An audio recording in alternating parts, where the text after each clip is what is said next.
Today we are going to Assalamu alaikum. Today we are going to start your unit 2 for the course code 6470 English 3 content major, that is about listening skills. So the title of the unit 2 is supporting and encouraging listening. कि listening को एक as a teacher आप कैसे support और encourage कर सकते हैं within a classroom.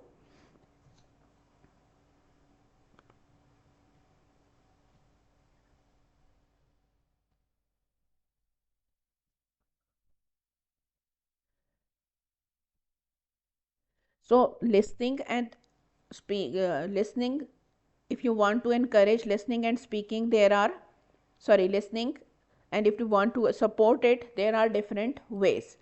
Silent listening, echoing और active listening कुछ strategies हैं जिनको हम use करते हैं to encourage the listening and also to encourage the speaking activity of the other person involved in the communication activity. Silent listening, जैसा कि हमने लास्ट यूनिट में भी स्टडी किया था कि साइलेंट लिसनिंग में जो लिसनर है वो साइलेंट रहता है, अटेंटिव रहता है, अपने फेशियल एक्सप्रेशंस और अपनी बॉडी लैंग्वेज से कन्वे करता है कि वो अटेंटिव है और तवज्जो से सुन रहा है. लेकिन while the other person is speaking, the person who is listening remains silent. Then the second one is echoing. Echoing में हम क्या करते हैं कि जब सामने वाला बोल रहा होता है तो in order to make sure कि हमने सही अंडरस्टैंड किया है या सामने वाले को रीअश्योर करने के लिए कि उसने जो कहा है हमने वही सुना है, या उसको रीअश्योर करवाने के लिए कि जो वो कह रहा है हम उसे अंडरस्टैंड कर रहे हैं.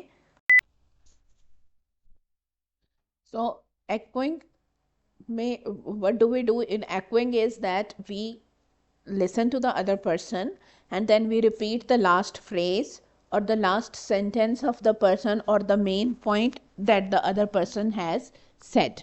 यानी हम उसके वर्ड्स को echo करते हैं एक तरह से repetition के थ्रू to ensure कि जो कुछ उसने कहा है हमने वही understand किया है. And then we have active listening, जिसमें जो लिसनर है वो फुली इन्वॉल्व होता है लिसनिंग प्रोसेस में, वो साथ साथ उसको इंटरप्रेट कर रहा होता है, उसको बॉडी लैंग्वेज को भी, बाकी के सारे जो पैरालिंग्विस्टिक फीचर्स हैं उनको भी, जो हिडन मीनिंग्स हैं या जो इन्फर्ड मीनिंग्स हैं उनको भी, यानी टोटली कंप्लीटली जो मैसेज है उसको अंडरस्टैंड करने की कोशिश करता है वाइल डूइंग एक्टिव लिसनिंग. तो ये वो स्ट्रेटजीज हैं जो हम यूज़ करते हैं to support and to encourage listening. So in this unit we will have a look at how all these strategies are, what these strategies are and how these strategies are used to support and encourage listening and when you are listening to other people. So basics क्या है listening की. Listening start कैसे होती है? जब हम एक non verbal किसी को सिग्नल देते हैं कि हम उसको सुन रहे हैं. वो सारे सिग्नल्स हम पिछले यूनिट में डिस्कस कर चुके हैं. यानी जब हम थोड़ा लीन फॉरवर्ड करते हैं, हम सामने वाले की तरफ देखते हैं, when we are we put our mobile phone or pages or anything else that we are doing, we put all of those things aside and we focus on the speaker, then that cues in the speaker that now we are paying attention to the other person and we are ready to listen. So these cues include body language, eye contact and eliminating distractions that we have already discussed in unit 1. अब supportive listener के लिए जो सबसे important चीज़ है वो ये है कि आप ये शो करें कि आप लिसनिंग के लिए रेडी हैं, you are willing, you want to listen to the other person, you are not reluctant, you don't want to avoid it, you want to listen to it. तभी सामने वाले को encouragement मिलती है और वो जो कहना चाहता है उसको, बल्कि sometimes जो नहीं भी कहना चाह रहा होता वो भी वो कह देता है because the other person feels comfortable. क्योंकि हम अपनी बॉडी लैंग्वेज जो है उसको हाइड नहीं कर सकते. If you are not feeling comfortable, if you don't want to listen to something, or if your attention wanders off and you are not paying full attention to the speaker, you can not fake it. आप उसको fake नहीं कर सकते. And obviously जब आप की attention सामने वाले पे नहीं होगी और आपकी बॉडी लैंग्वेज सामने वाले को क्यू इन कर रही होगी कि आप उसको पूरी तवज्जो नहीं दे रहे, तो फिर उसका रिस्पॉन्स भी ऑथेंटिक नहीं होगा, वो भी फिर कॉन्शियस हो जाएगा, वो भी फिर जो कहना चाह रहा होगा वो नहीं कहेगा या उस तरह से बात नहीं करेगा जिस तरह से वो उस सूरत में करता अगर आप उसको फुली अटेंशन दे रहे होते. And obviously there is a chance of misunderstanding and missing out on the important information. So then what are the techniques of good listening? Silent listening, supportive listening, then active listening and echoing listening. So we have basically 4 techniques of good listening: silent, supportive, active and echoing. So let's have a look at silent listening. Silent listening is when your full attention is on the speaker, लेकिन आप उसको disturb नहीं करते, आप उसको interrupt नहीं करते और आप उसको कंटिन्यूसली सुनते हैं. जैसे क्लास में अगर कोई टीचर लेक्चर दे रहा होता है और if we are in a seminar and a speaker is speaking, we are watching news, we are watching a talk show or we are watching a drama. In all these activities most of the time we are doing silent listening. Even when there are conversations, अगर कोई emotional हो, अपना कोई problem discuss कर रहा हो, बता रहा हो, अपनी कोई वरीज शेयर कर रहा हो, अपने एंगर का रीज़न शेयर कर रहा हो, तो वो बोलना चाहता है, वो अपनी फीलिंग्स को, अपने एंगर को या उस पूरी सिचुएशन को बताना चाहता है. अगर आप उसको इंटरप्ट करते हैं, बार बार क्वेश्चंस करते हैं, तो उसकी अटेंशन वांडर होती है, जो वो कहना चाह रहा है वो भूल सकता है, उसमें से इंपॉर्टेंट पॉइंट्स को वो मिस कर सकता है, उसको फ्लो ऑफ थॉट डिस्टर्ब हो सकता है. ये भी हो सकता है कि कोई बहुत इंपॉर्टेंट पॉइंट जो वो बताना चाह रहा हो या वो इंटेंशन लेके आना आया हो कि वो बताएगा, वो मिस आउट हो जाए. वाई? बिकॉज आपने उसको बोल के या कुछ पूछ के या कुछ बता के या कोई इवन कोई एक लुकमा दे के, मीनिंग कुछ एक छोटा सा सेंटेंस ऐड करके, फ्रेज ऐड करके उसको डिस्ट्रैक्ट कर दिया था.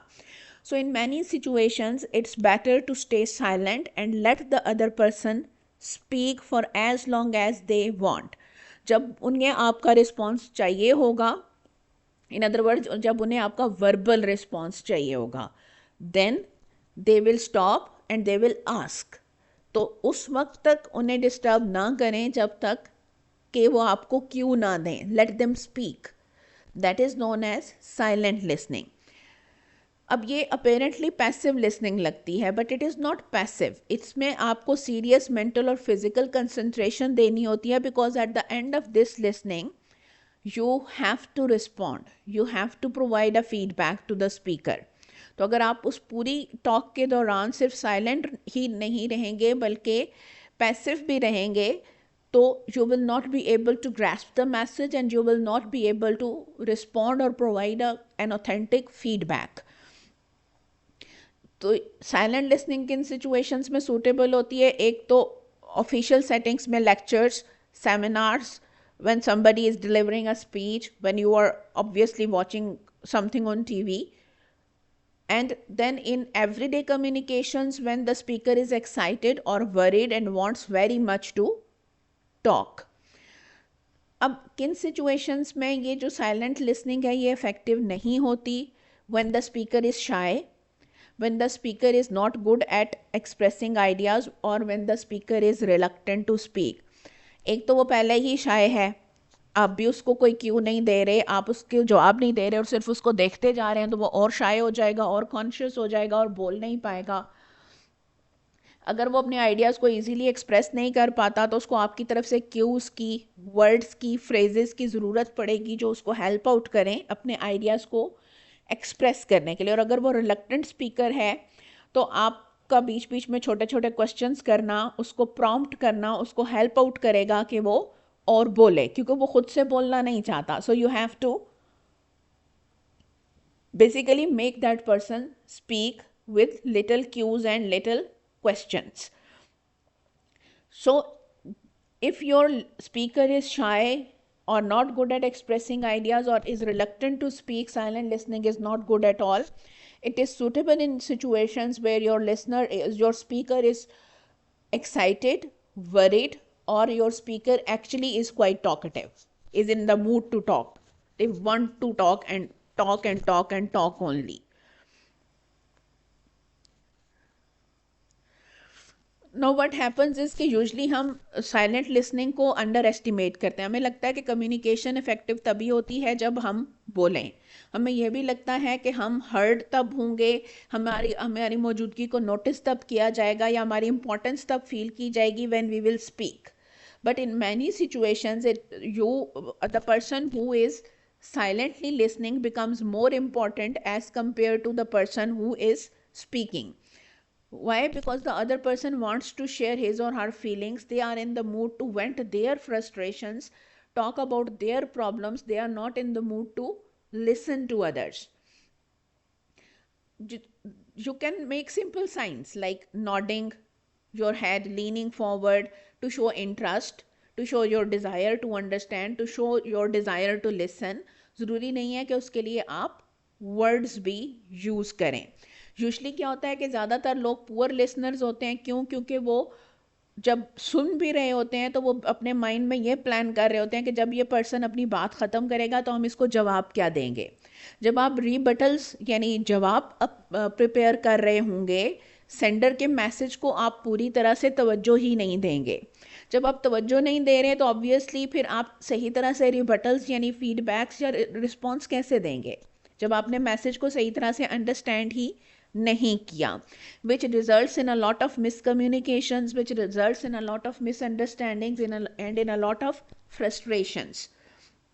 बहुत सारी लड़ाइयाँ या बहुत सारी जो एंग्री डिस्कशंस हैं वो इसीलिए होती हैं क्योंकि लोग जो हैं वो सामने वाले की बात पूरी सुने बगैर ही अपना रिस्पॉन्स सोचना शुरू कर देते हैं।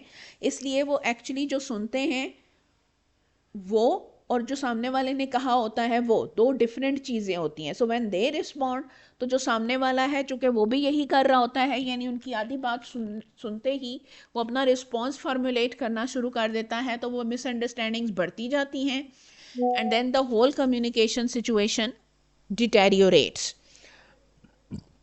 एक और जो रीज़न है कम्युनिकेशन ब्रेकडाउन्स का, that is that listeners minds function at a faster speed than speakers can talk. So our mind functions much faster as compared to our tongue's ability to speak. So जब सामने वाला बोल रहा होता है तो हमारा माइंड चूँकि ज़्यादा फास्ट वर्क करता है तो वो सुनते सुनते अपने रिस्पॉन्सेस को फार्मूलेट करना शुरू कर देता है। लिसनिंग जो है इसीलिए हमारे लिए उतनी ईजी नहीं होती जितनी कि हमारे लिए स्पीकिंग होती है, because our mind is much faster. तो वो सुनते ही साथ में और टास्क करना शुरू कर देता है, उसका ध्यान और तरफ चला जाता है, वह और चीज़ें करनी शुरू कर देता है।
सो प्रोडक्टिव लिसनिंग के लिए क्या चीज़ चाहिए होती है? Time, patience, energy and focus. So listening is not passive. So that doesn't mean कि आपको एनर्जी नहीं यूज़ करनी पड़ेगी, दैट डजेंट मीन कि आपको टाइम नहीं देना पड़ेगा उसको। एंड ऑब्वियसली पेशेंस तो बहुत ही चाहिए। लोग आधी बात बीच में अधूरी छोड़ देते हैं, साइड ट्रैक हो जाते हैं, कुछ और बोलना शुरू कर देते हैं। So for all these reasons, a lot of patience is also required.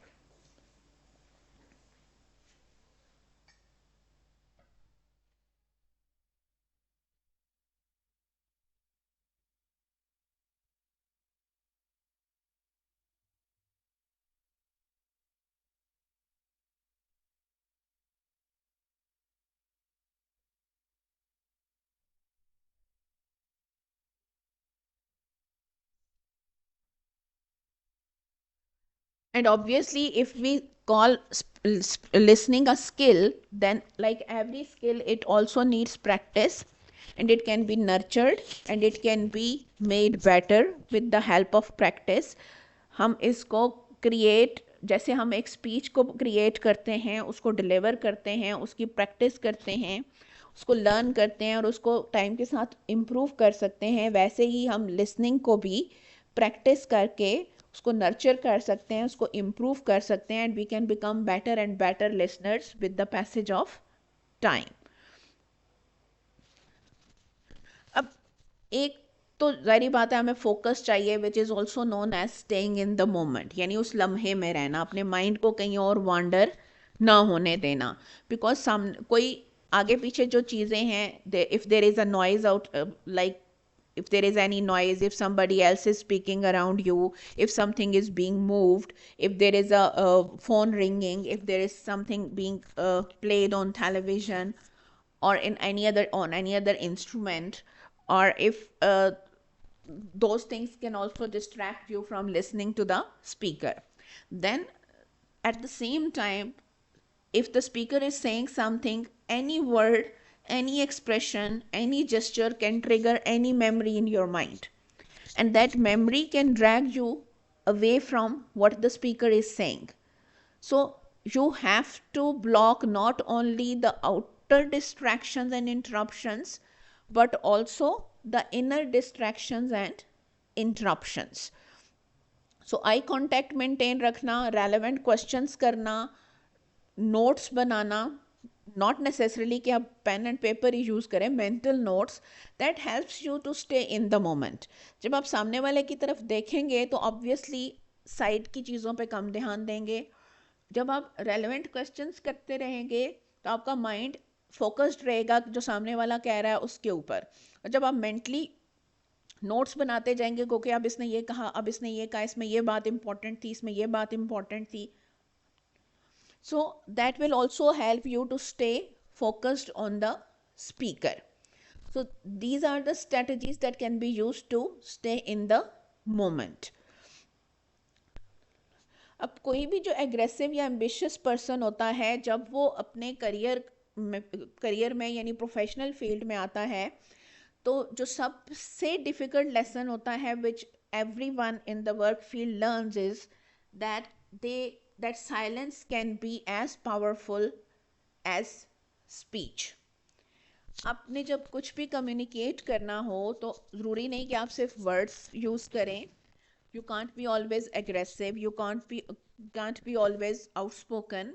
Silence also has its merits. Silence also is required in a lot of communication situations.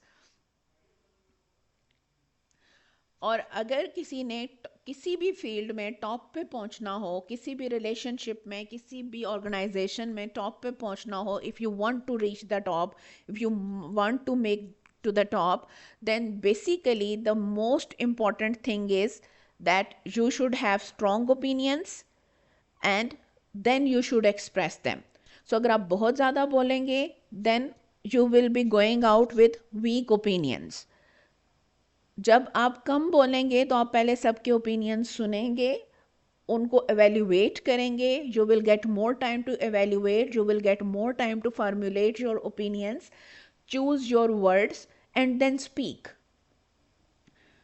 तो अगर आप हर वक्त बोलते रहेंगे या हर सिचुएशन में आपकी कोशिश होगी कि सबसे पहले आप बोलें, there will be a greater chance of mistakes. But if you stay silent and you listen to others and then speak after understanding the whole situation from all the aspects and formulating a solid viewpoint with solid arguments, then obviously you will be considered with respect, your inputs will be valued, and that will help you to rise in any organization.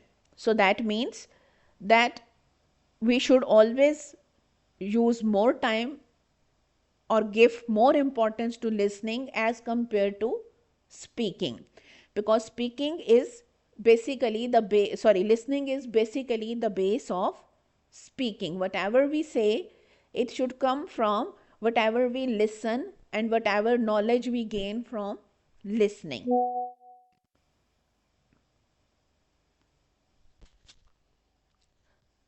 And obviously, the second important thing that is related to listening and speaking is think it through. Whatever you are listening, whatever you are going to say, you have to think it through. उसको सोचें, उस पर गौर करें, अच्छी तरह से evaluate करें. हर vacuum of silence को फिल करना आपकी रिस्पॉन्सिबिलिटी नहीं है. अगर बाकी लोग खामोश हैं तो आप भी खामोश रह सकते हैं. अगर सिर्फ 2 लोग हैं और दूसरा खामोश है तो आप भी खामोश रह सकते हैं. Let other speak. ज़रूरी नहीं है या ज़रूरी नहीं होता कि जो बोलता है वही नज़र आता है. और ये भी but that doesn't mean that you should always stay silent. Speak, but speak judiciously. पहले सुने फिर बोलें. जहाँ ज़रूरत हो वहाँ बोलें. जब आपके पास कुछ सॉलिड बोलने के लिए हो तब बोलें. बिला वजह सिर्फ बोलने के लिए बोलने से आप अपनी रिस्पेक्ट और अपने आर्ग्यूमेंट्स की वैल्यू को कम करते हैं, अपनी वीकनेसेस को सामने लाते हैं, instead of coming out as some strong person. And दूसरों को मौका देंगे बोलने का तो they might have something important to say जो आपको भी हेल्प आउट करे और आपको भी आगे बढ़ने में हेल्प आउट करे. और अगर उनके पास कुछ कहने को नहीं है और वो फिर भी बोल रहे हैं तो वो अपनी फूलिशनेस को शो करेंगे और उसके बाद जब आप बोलेंगे तो you will automatically look smarter. चाहे आप स्मार्ट हूँ उनसे ज़्यादा या ना हूँ, लेकिन चूँकि उन्होंने पहले बोल के ज़्यादा बोल के अपने आप को फूलिश प्रूफ कर दिया है तो now whatever you will say, because it will be more thought out, you will automatically look smarter. So that also works in your favor.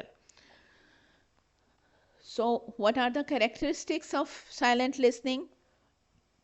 Leaning forward slightly, nodding from time to time, eye contact but not staring of course. Eye contact का मतलब ये नहीं होता कि आप सामने वाले को घूरते ही चले जाएं. Eye contact should be judicious, कि आप सामने वाले की तरफ देखें या आपका जो मेजॉरिटी टाइम है वो सामने वाले की तरफ देखते हुए गुजरे, लेकिन देखने और घूरने में फ़र्क होता है. देन फेशियल एक्सप्रेशंस, अपने फेशियल एक्सप्रेशंस ऐसे रखें जो इंटरेस्ट शो कर रहे हूँ, पॉजिटिविटी शो कर रहे हूँ. अगर कोई अपनी परेशानी शो कर रहा हो तो आपका फेशियल एक्सप्रेशन उसके अकॉर्डिंगली होना चाहिए. अगर कोई हैप्पीनेस शेयर कर रहा हो तो आपका फेशियल एक्सप्रेशन उसके अकॉर्डिंगली होना चाहिए. Something is needs your thoughts, यानी आप कोई ऐसा इशू है कि कोई अपना प्रॉब्लम शेयर कर रहा है और अब आपने सोचना है कि इसका क्या सोल्यूशन हो, तो आपका फेशियल एक्सप्रेशन उसके अकॉर्डिंगली होना चाहिए. Then comes the second strategy, that is supportive listening. अब ये वो स्किल है जो कब हम यूज़ करते हैं ऐसे स्पीकर्स के लिए जो शाय हूँ, जो हेजिटेंट हूँ, जिनको मुश्किल होती हो अपने आप को एक्सप्रेस करने में, या जिनके लिए बात करना मुश्किल हो and you want to encourage them, specially as a teacher.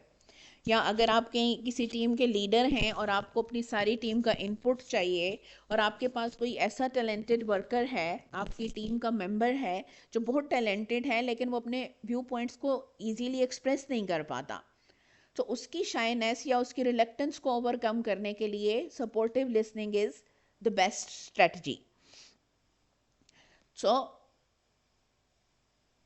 उसमें हम नॉड्स यूज़ करते हैं, स्माइल्स यूज़ करते हैं, शॉर्ट रिप्लाइज को यूज़ करते हैं जैसे yes, well, so, really, and, so that the other person feels supported and encouraged. अब ये उन लोगों के लिए ज़्यादा बेस्ट वर्क करती है सपोर्टिव लिसनिंग जो कि शाय हूँ या रिजर्व्ड हूँ या फिर एंक्शस हूँ, नर्वस हूँ.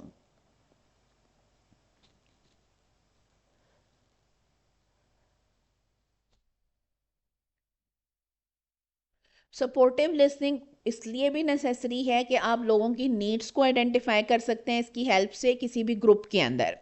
Like let's suppose if you are working in a group, so there will be some members in the group who will be very talkative, so they will need silent listening.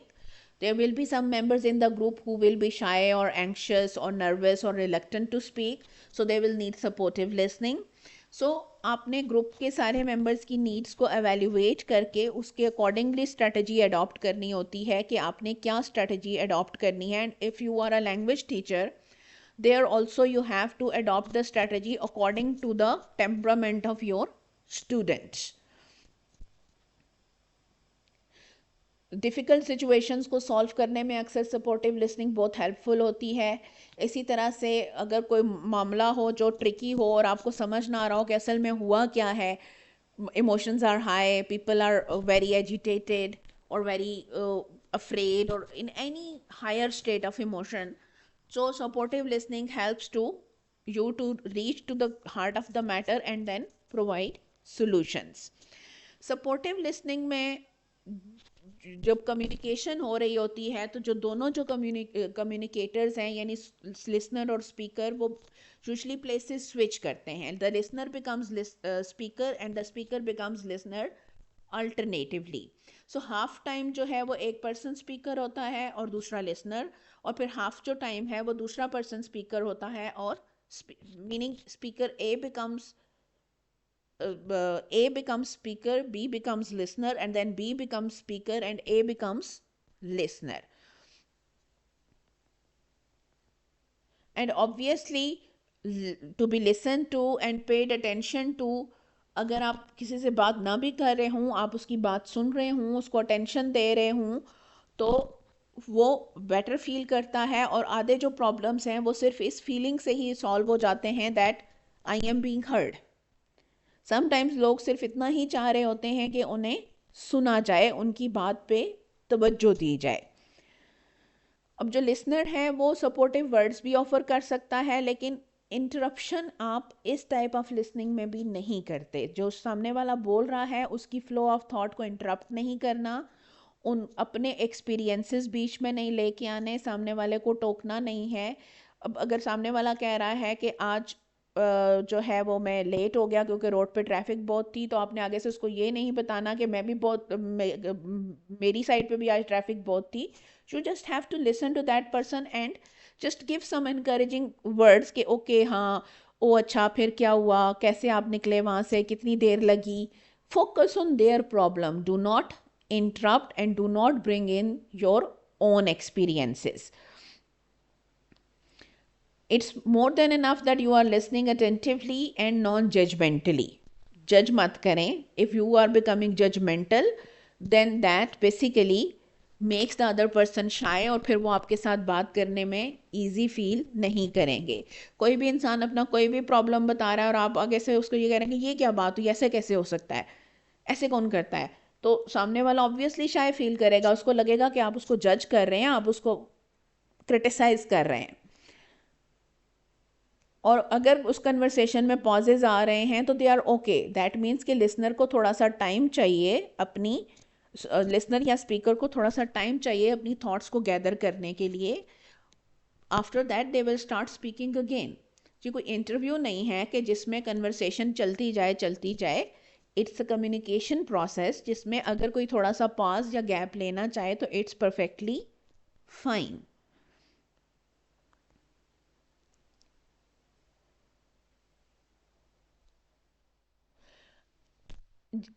When somebody is being listened to this way, it helps that person to move through what is distracting them.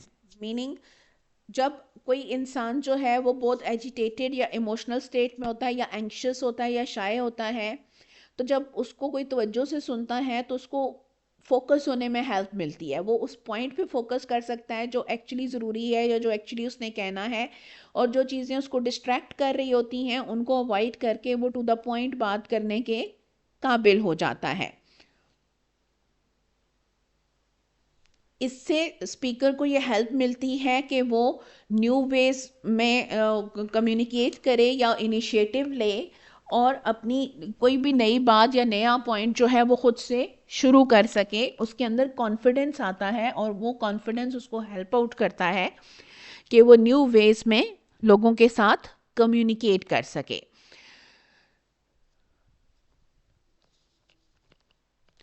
And we all have experienced that if we have somebody in our life who listens to us and there are no strings attached. Strings attached means that हमें पता है कि ये person हमारी बात सुनेगा.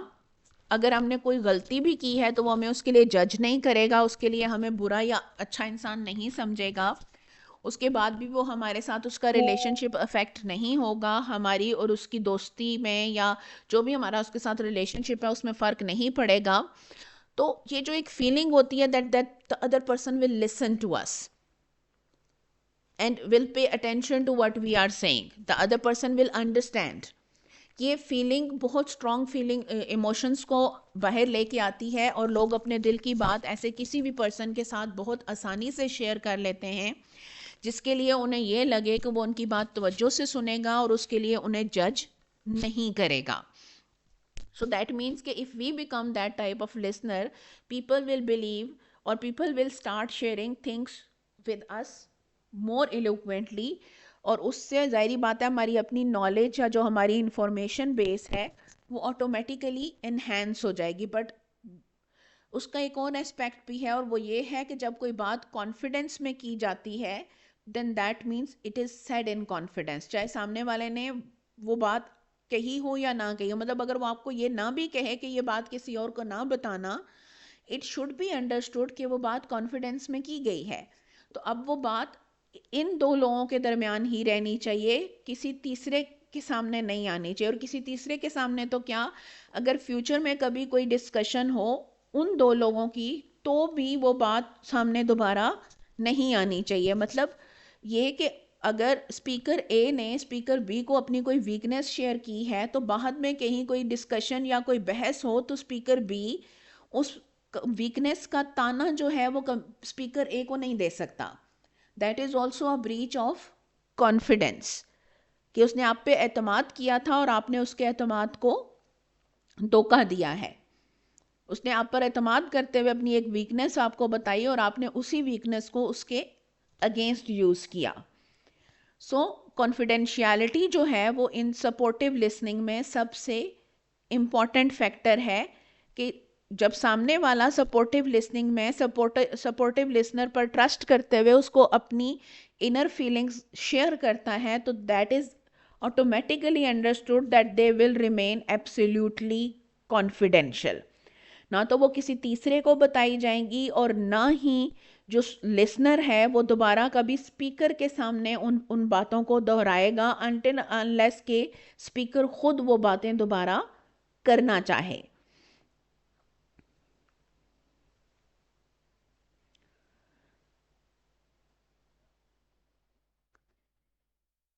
Then comes the third type of listening, that is active listening.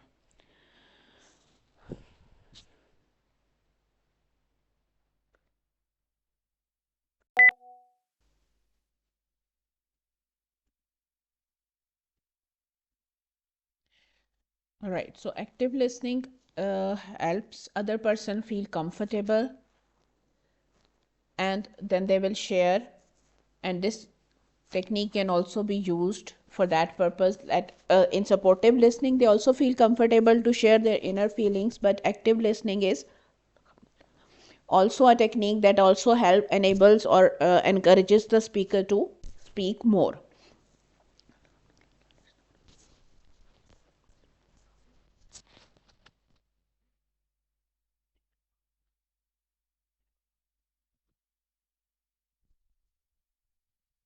So in active listening, the listener is basically using all the senses. In other words, they are giving the full attention to the speaker, so all their mental faculties are focused on the speaker, and then they are also apparently seen to be listening, meaning कि speaker को भी नज़र आना चाहिए कि जो listener है वो उस पर तवज्जो दे रहा है, उसकी बात को तवज्जो से सुन रहा है.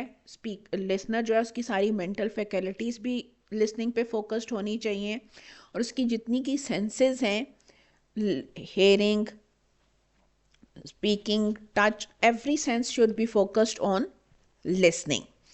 अदरवाइज़ क्या होगा कि स्पीकर को ऐसा लगेगा कि वो बोल तो रहा है लेकिन जो लिसनर है वो उसमें इंटरेस्टेड नहीं है या उसको सुनने में इंटरेस्टेड नहीं है. How can you convey this interest to the speaker?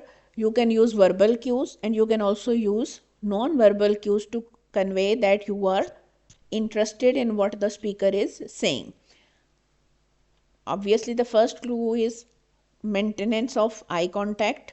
Then you can nod your head, smiling. You can agree by saying yes or simply okay, acha. All these words are basically a sort of a cue or a feedback that gives the speaker the perception that the other person is listening and is interested. So then they will feel more at ease, they will feel comfortable, and then they will communicate more easily, openly, and honestly. अब what are the benefits of active listening? सबसे पहले तो ये कि active listening में जो listener है उसको आप फोर्स करते हैं, और you being an active listener you are forcing your own self, or if you are training others to become active listeners, you are forcing them to listen to other people attentively. Secondly, इसका advantage ये होता है कि फिर misunderstandings create नहीं होती. जब आप अटेंटिवली सुन रहे हैं तो आप मैसेज के अपेरेंट नॉन अपेरेंट सारे जो फैसेट्स हैं उनको क्लियरली अंडरस्टैंड करते हैं, तो मिसअंडरस्टैंडिंग की कोई गुंजाइश ही नहीं रहती. क्योंकि इसमें फिर ज़ाहिरी बात है, जब आप सामने वाले की बात समझते हैं तो जहाँ भी आपको कहीं कोई एम्बिग्विटी फील होती है या क्लैरिफिकेशन की ज़रूरत पड़ती है तो जो लिसनर है वो उसको क्लैरिफाई करता है. तो कहीं भी किसी भी स्टेज पे फिर मिसअंडरस्टैंडिंग का कोई चांस नहीं रहता. तो फर्स्ट एडवांटेज इज़ कि अटेंशन जो है वो फुली लिसनिंग पे रहती है. Second is that misunderstandings can be avoided. Third is कि इससे लोग जो हैं वो ज़्यादा इजी हो जाते हैं, they feel more at ease and they say more. सो जो लिसनर है उसको ज़्यादा इंफॉर्मेशन ग्लीन करने में, ज़्यादा आइडियाज़ गैदर करने में आसानी होती है.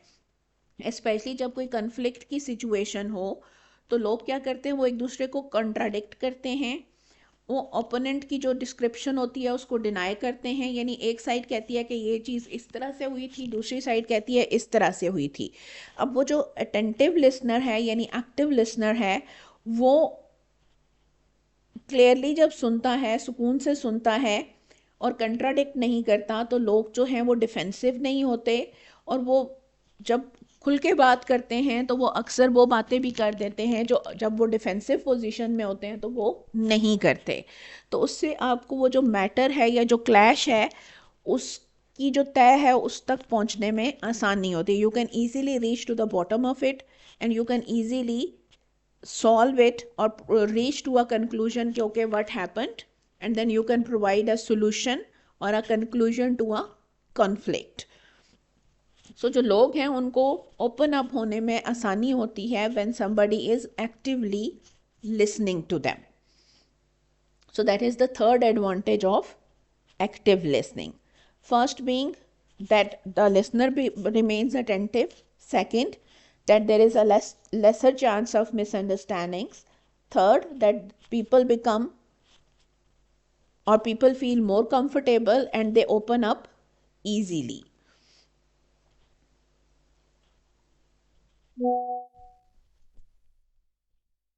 So what are the aims or purposes of active listening? To create mutual understanding and trust. ये इसका फर्स्ट एम है कि जो दोनों पार्टीज़ हैं यानी स्पीकर एंड लिसनर, उनके दरमियान ट्रस्ट और अंडरस्टैंडिंग क्रिएट हो जो दोनों साइड्स पे हो, यानी स्पीकर और लिसनर दोनों की तरफ से हो. To encourage the other person to speak, यानी जो लिसनर है वो सामने वाले को एनकरेज करे कि वो बोले. To find out information, obviously तो किसी भी कम्युनिकेशन सिचुएशन का फर्स्ट गोल होता है to transfer information. To smooth emotions, अगर कहीं किसी कन्फ्लिक्ट की कोई सिचुएशन हो, कोई ऐसी ट्रिकी सिचुएशन हो, यहाँ लोग कंफर्टेबल ना हों, एंक्शस हों, किसी कन्फ्लिक्ट की स्टेज पे हों, नर्वस हों, एक दूसरे को लेकर अप्रीहेंसिव हों, कोई फियर की सिचुएशन हो, तो एक्टिव लिसनिंग के थ्रू आप उन इमोशंस को स्मूथ कर सकते हैं. बिकॉज ऑब्वियसली जब आप अटेंटिवली सुन रहे होंगे it will be easier for you to pick up on emotions. तो जब आप इमोशंस को पिकअप करेंगे कि okay this person is anxious, so it will be easier for you to make that person feel at ease. It will be, when you will pick up on other person's fear, it will be easier for you to make that person feel confident कि okay their fears are not valid, उनको आप comfortable feel करा सकते हैं. इसी तरह से अगर कोई कॉन्फ्लिक्ट की सिचुएशन है और पीपल आर इन एंगर, तो अगेन अगर आप उन नुएंसेस को तवज्जो से नहीं सुनेंगे तो आपको पता नहीं चलेगा. जब आपको पता नहीं चलेगा तो आप उन इमोशंस को स्मूथ भी नहीं कर सकते. You can smooth only those emotions that you identify. So attentive listening जो है वो आपको उन इमोशंस को आइडेंटिफाई करने में हेल्प करती है, and that identification leads to smoothing over of those emotions. अब एक्टिव लिसनिंग में दो बहुत इंपॉर्टेंट टेक्निक्स हैं. One is asking questions and the other one is rephrasing और पैराफ्रेजिंग, यानी समराइज करना या उस किसी दूसरे के वर्ड्स को अपने वर्ड्स में, मतलब सेम आइडिया को डिफरेंट वर्ड्स में कन्वे करना. तो आस्किंग क्वेश्चन तो ये कि आप क्या करते हैं कि आप सामने वाले से क्वेश्चन कर लेते हैं कि अगर आपको जो बात समझ नहीं आई होती तो यू आस्क क्वेश्चन कि did you mean this, or okay I didn't understand that, can you explain it again, can you repeat it. So आप उससे क्लैरिफाई कर लेते हैं. रीफ्रेजिंग में आप क्या करते हैं, एज आई अंडरस्टैंड इट, और फिर आप वो बात जो सामने वाले ने कही होती है वो अपने वर्ड्स में रिपीट कर देते हैं. If I have understood you correctly, और फिर आप उसके जो वर्ड्स हैं उनको या जो उसका मैसेज था उसको अपने वर्ड्स में रिपीट कर लेते हैं. So correct me if I am wrong, so you are saying that, और फिर जो भी उस पर्सन का मैसेज होता है उसको आप अपने वर्ड्स में कन्वे कर देते हैं. So if you have a misunderstood, तो सामने वाला क्लैरिफाई कर देता है कि no no I am not saying this, I am saying that. तो जो भी कन्फ्यूजन होगी वो क्लैरिफाई हो जाएगी. तो इधर you can ask a question और यू कैन रीफ्रेज, और you can use both techniques. यानी कुछ बातें आप क्वेश्चंस करके क्लैरिफाई कर लें और कुछ बातें आप पैराफ्रेज करके या रीफ्रेज करके क्लैरिफाई कर लें. Then the last technique is echoing. Echoing एक ऐसी टेक्निक है जिसमें आप स्पीकर के जो लास्ट वर्ड या फ्रेज होती है उसको रिपीट करते हैं. ये उन सिचुएशंस में यूज़फुल होती है जहाँ जो स्पीकर है वो राइट वर्ड को फाइंड ना कर पा रहा हो या उसके पास वर्ड्स ख़त्म हो गए हों, मतलब वो बहुत ज़्यादा इमोशनल या एजिटेटेड स्टेट में हो, कंफ्यूज्ड स्टेट में हो, एंग्री हो.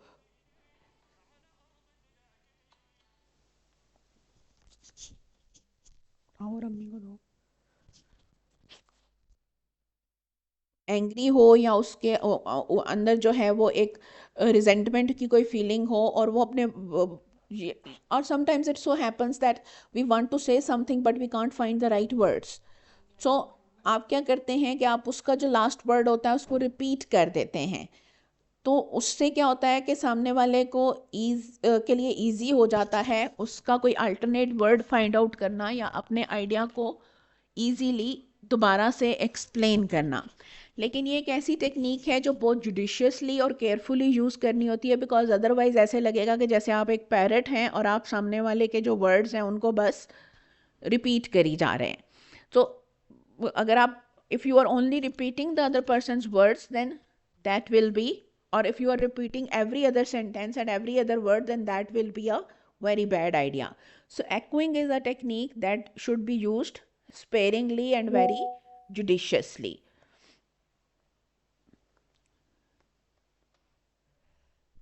So what is the purpose of echoing or repeating? Basically it gives support and encouragement. Like here's an example. I can't figure it out what to do, I am so confused. Confused? So if when you repeat the last word, that gives the other person encouragement that they can continue what they are saying, and that also gives them some times to gather their thoughts to clarify that what they are confused about. And obviously you shouldn't overdo it. And echoing is quite neutral.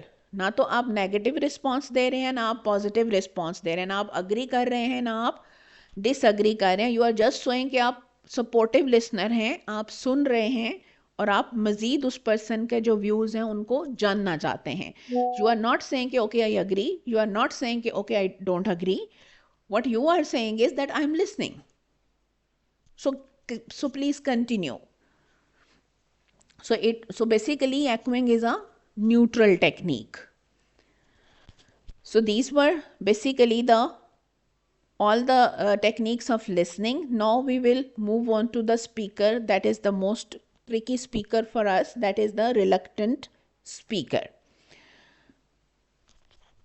So reluctant speakers are the most challenging ones, क्योंकि जो शाय है उसको भी आप encouragement देते हैं तो that person starts to speak.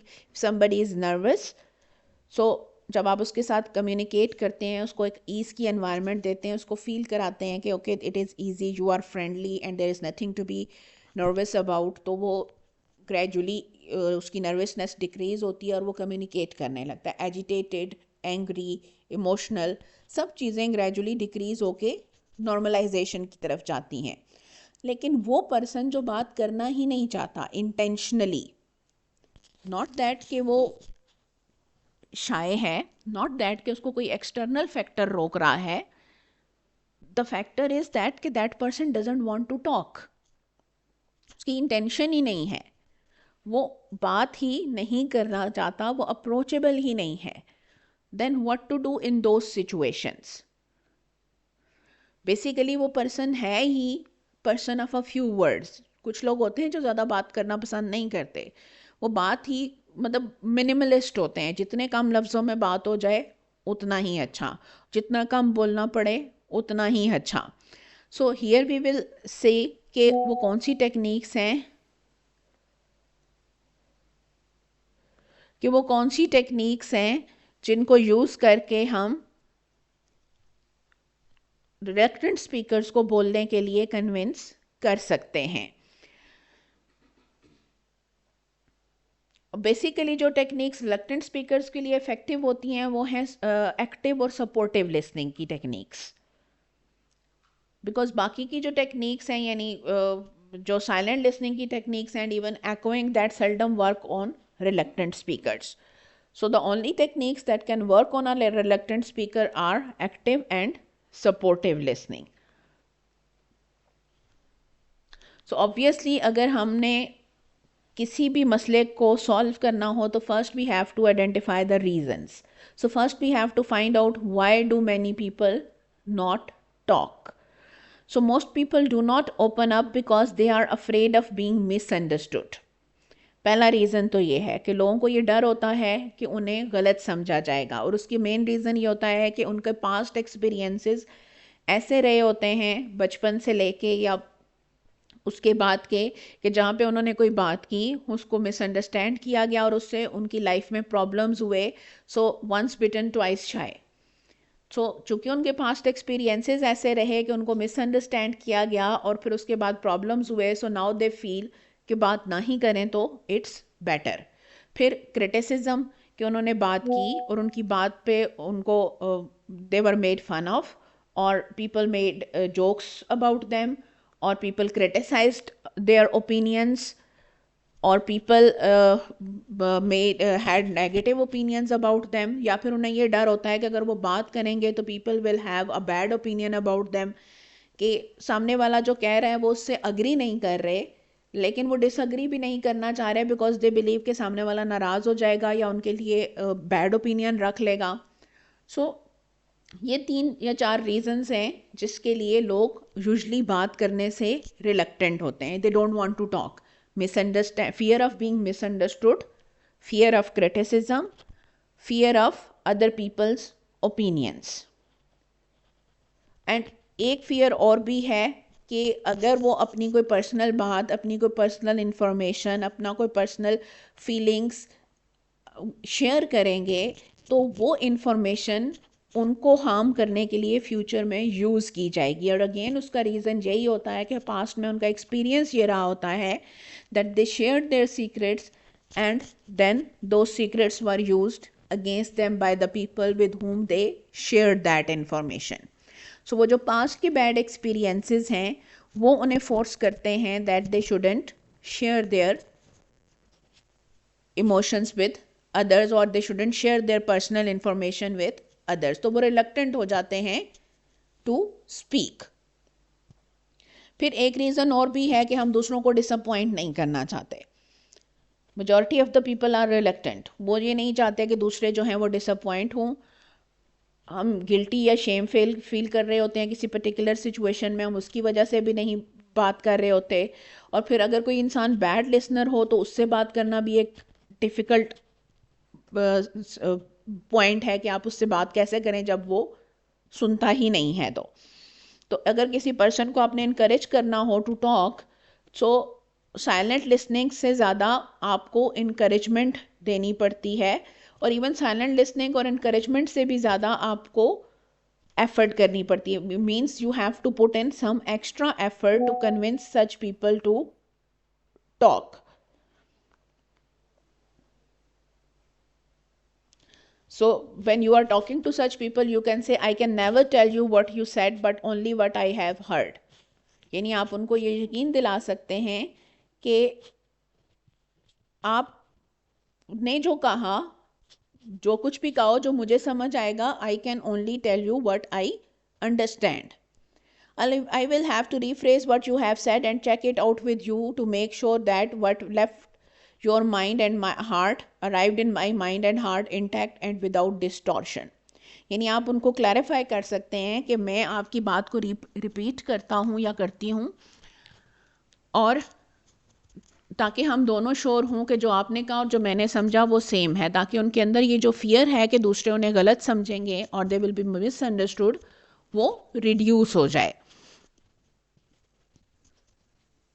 क्योंकि एक्टिव लिसनिंग का बेसिक पर्पज़ ही ये होता है कि आप स्पीकर को ये नोटिफाई कर रहे हैं कि उसकी बात किस हद तक अंडरस्टैंड की गई है, और अगर अंडरस्टैंड नहीं की जा सकी तो कहाँ कहाँ मिसअंडरस्टैंडिंग्स हैं, और उनको, ताकि स्पीकर जो है वो उनको क्लैरिफाई कर सके.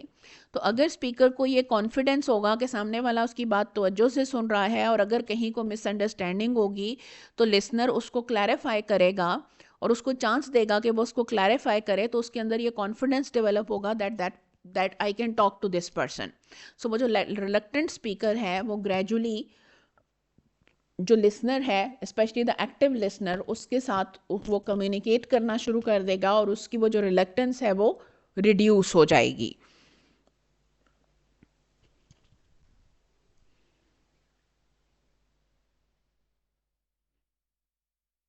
अब कुछ लोग जो हैं वो दूसरों की निस्बत ज़्यादा टिमिड होते हैं, यानी उसमें भी फिर ग्रेड्स हैं. कुछ लोग जो हैं वो कम रिलक्टेंट होते हैं, कुछ ज़्यादा रिलक्टेंट होते हैं. कुछ लोगों के साथ इंटर कम्युनिकेट करना इजी होता है, कुछ लोगों के साथ इंटर कम्युनिकेट करना ज़्यादा डिफ़िकल्ट होता है. कुछ लोगों के अंदर के साथ कॉन्फिडेंस बिल्ड करना इजी होता है, कुछ लोगों के साथ कॉन्फिडेंस बिल्ड करना डिफ़िकल्ट होता है. कुछ लोगों को ये यकीन दिलाना कि उनकी जो इन्फॉर्मेशन है वो आपके पास सेफ़ रहेगी, उनके ओपिनियंस आपके पास सेफ़ रहेंगे, you are not judging them, is relatively difficult as compare to others. कुछ लोग ज़्यादा कॉशियस होते हैं, कुछ लोग ज़्यादा थोरो होते हैं, कुछ लोगों को ज़्यादा टाइम लगता है अपने आप को एक्सप्रेस करने में. And as we read earlier कि एक्टिव लिसनिंग में patience is a key. So जो रिलक्टेंट स्पीकर है उसके लिए हमें बहुत ज़्यादा पेशेंस की ज़रूरत होती है. कुछ लोगों को ये एक्सपीरियंस रहा होता है पास्ट में कि उनकी बात नहीं सुनी गई होती अगेन एंड अगेन, तो फिर उनको ये लगता है कि फिर बात करने की क्या ज़रूरत है. तो उनको भी थोड़ा टाइम लगता है ये चीज़ जो है वो रियलाइज़ करने में, that the other person is willing to listen to them and the other person is attentively listening to them. So जब उनके अंदर ये confidence build हो जाता है, then they start speaking to the person who is attentively listening to them. And let's suppose if you are a language teacher in a classroom, तो आपके लिए ऐसे जो students हैं उनको identify करना और फिर उनके अंदर ये confidence build करना that they will not be criticized, they will not be ridiculed, and their opinions and their words will be listened to and will be given importance is the responsibility of the language teacher. And let's suppose if you are leading a group in an organization, in a family or in anywhere else, if you are assigned as a group leader, तो अगर आपके group में अगर इस तरह के लोग हैं who are reluctant speakers, तो again it is your responsibility as group leader कि आप उनको ये encouragement और ये confidence दें that they can speak and they can contribute, क्योंकि ग्रुप के हर मेंबर की कंट्रीब्यूशन ही किसी भी ग्रुप की सक्सेस को गारंटी करती है.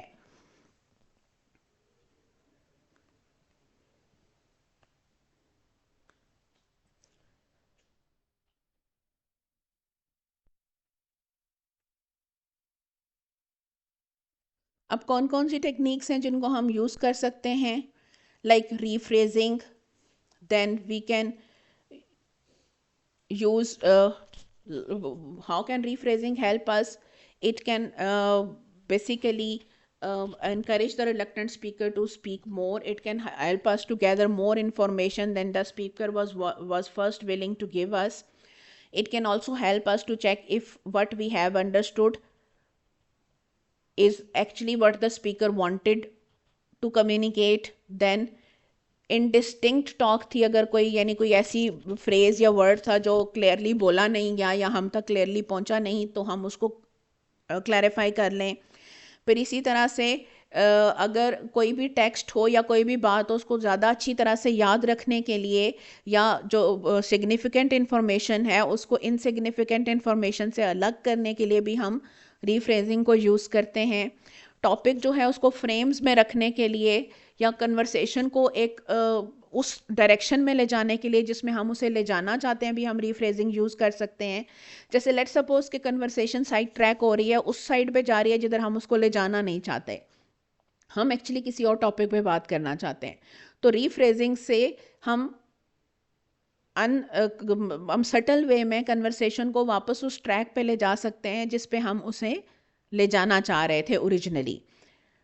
इससे रीफ्रेजिंग से ये भी होता है कि वो जो स्पीकर है वो जो एक टाइम प्रेशर या टेंशन फील कर रहा होता है समटाइम्स, सो जब सामने वाला रीफ्रेज करता है तो उसको थोड़ा सा सांस लेने का, अपनी थॉट्स को कंट्रोल करने का, अपनी थॉट्स को री एवेल्यूएट करने का टाइम मिल जाता है, तो उसकी प्रेशर और टेंशन जो है वो थोड़ा सा रिड्यूस हो जाता है. और अगर किसी भी कम्युनिकेशन में कोई कंट्राडिक्शंस आ रही हो, यानी एक पर्सन जो है वो एक बात करे फिर उससे कोई ऑपोजिट बात कर दे, फिर उससे कोई ऑपोजिट बात कर दे, तो जब आप उनको रीफ्रेज करते हैं उसकी उन 2-3 कंट्राडिक्टरी बातों को, तो ऑटोमेटिकली वो कंट्राडिक्शंस हाईलाइट हो जाती हैं और उस पर्सन को खुद ही रियलाइज़ हो जाता है that person is talking contradictory बातें कर रहा है, वो उसकी बातें आपस में मैच नहीं हो रही.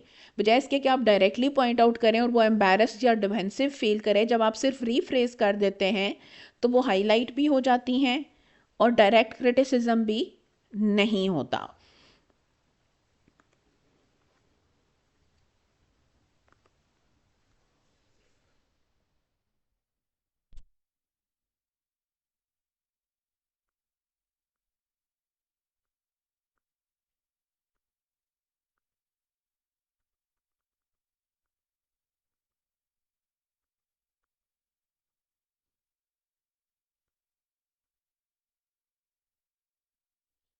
So that was all about our unit 2, that was techniques of active listening or how to improve or support listening skills. I hope this unit is clear. If there is any ambiguity, you can ask in the comment section. That is all for today. Allah Hafiz.